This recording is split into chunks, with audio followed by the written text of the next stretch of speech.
O recorde de mortes por dia pela doença do coronavírus de 2019 nos Estados Unidos, registrado na quarta-feira, que eu disse ontem que era de 3.011, subiu para 3.157, com novos óbitos confirmados, uma alta de 39% em 2 semanas.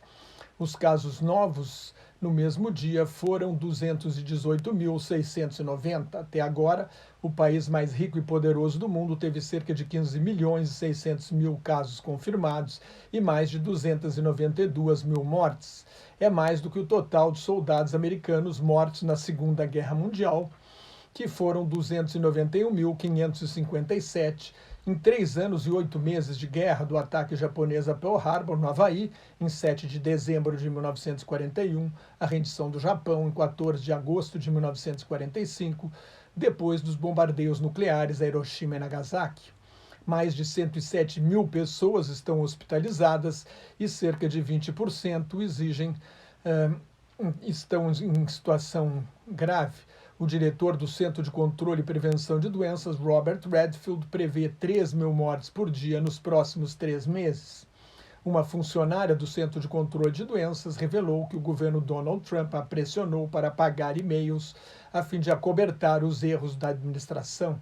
Não admira que a Casa Branca será desinfetada depois que Trump sair em 20 de janeiro. Por 17-4, o painel de cientistas da Administração de Alimentos e Medicamentos, a FDA, o órgão regulador dos Estados Unidos, recomendou a aprovação da vacina do laboratório Pfizer e da empresa de biotecnologia alemã BioNTech, já aprovada no Reino Unido e no Canadá.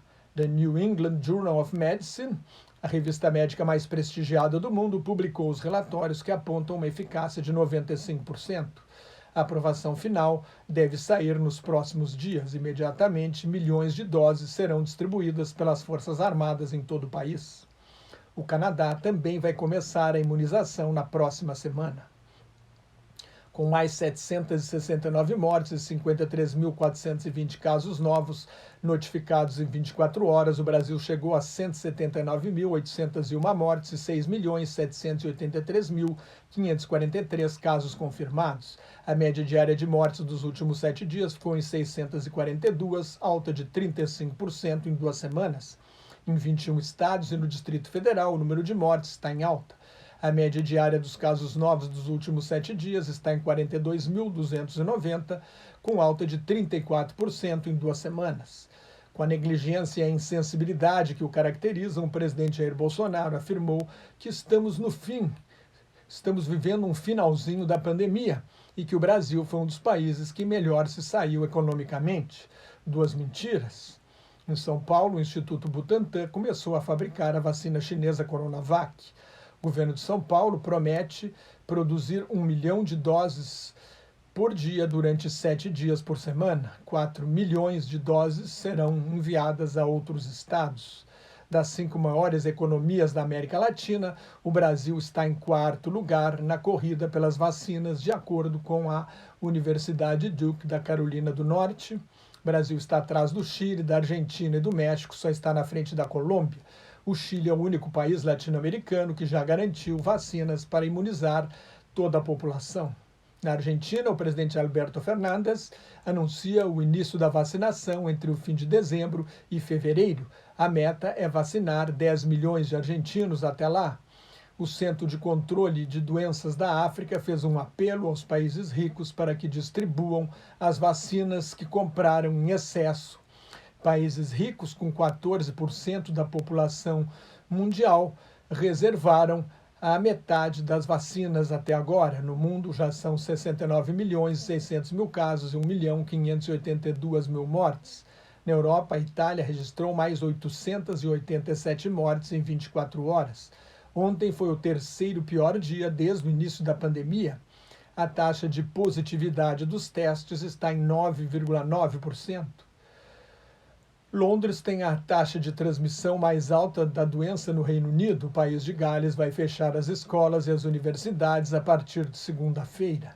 A França vai levantar o confinamento o segundo confinamento em 15 de dezembro, mas o toque de recolher noturno que o sucederá foi antecipado das 9 para as 8 da noite e terminará às 6 da manhã. Na noite de Natal, começará às 1h30 do dia 25. A recomendação é que as festas reúnam no máximo 6 adultos. Os cinemas, os teatros e os museus franceses vão continuar fechados por mais 3 semanas.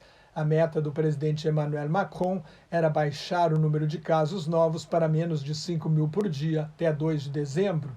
Este número está em 10 mil e houve 2 mil casos a mais do que na semana passada. O prefeito de Berlim, Michael Müller, vai propor à Câmara Municipal o fechamento do comércio, com exceção de lojas que vendem comida, até 10 de janeiro, em pleno Natal, uma festa muito celebrada na Alemanha. Com 689 casos novos e 8 mortes registradas nesta quinta-feira, a Coreia do Sul mobilizou o exército, a polícia e os funcionários públicos civis para rastrear infectados e quem teve contato com eles em todos os distritos da Grande Seul. O que fazem os militares por aqui para combater a pandemia? Absolutamente nada. A Coreia do Sul, com uma população 4 vezes menor do que o Brasil, registrou a primeira morte em 20 de fevereiro e tem até agora 572 mortes. É um exemplo de sucesso no combate à pandemia, com base em testagem em massa, rastreamento do vírus, quarentena dos possíveis infectados e isolamento de quem pegou a doença sem confinamento obrigatório. O maior número de mortes num dia foi 11 em 2 de março. O segundo pior foi agora, com 8 mortes. O Japão também enfrenta uma terceira onda de contaminação. Sob o impacto do aumento do contágio e das mortes, 853 mil trabalhadores pediram seguro-desemprego na semana passada nos Estados Unidos, 137 mil a mais do que na semana anterior. É o maior número de demitidos desde setembro. Outros 427.600 trabalhadores e pequenos empresários que não têm direito ao seguro-desemprego pediram a ajuda ao desemprego na pandemia. Na semana anterior foram 288 mil. Com a segunda onda que atinge a Europa, o crescimento do Reino Unido caiu para 0,4% em outubro. A economia britânica deve piorar ainda mais se o Reino Unido não chegar a um acordo comercial com a União Europeia até o fim do ano. O desentendimento envolve 3 pontos. A pesca, que representa menos de 0,5% da economia britânica, mas tem um aspecto simbólico importante por causa da soberania sobre os mares. Outro problema está nas regras de concorrência, o que inclui direitos trabalhistas e subsídios e padrões ambientais. A União Europeia não vai dar acesso ao mercado comum a países que não respeitem as normas trabalhistas e ambientais.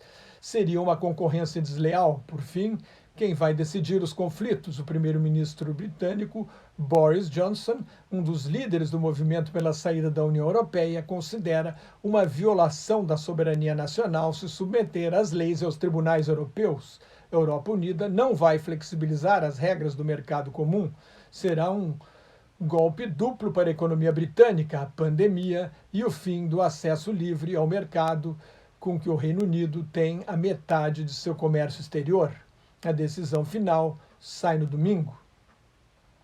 Mais notas e comentários sobre política internacional no meu blog, Globalização em Crise, que está em nelsonfrancojobim.blogspot.com, no meu Twitter e no Facebook, onde também colaboro com o grupo Quarentena News. Cuide-se, fique em casa se não tiver nada muito importante a fazer na rua, use máscara e mantenha a distância de pelo menos 2 metros se tiver de sair da rua, e muito obrigado pela sua atenção.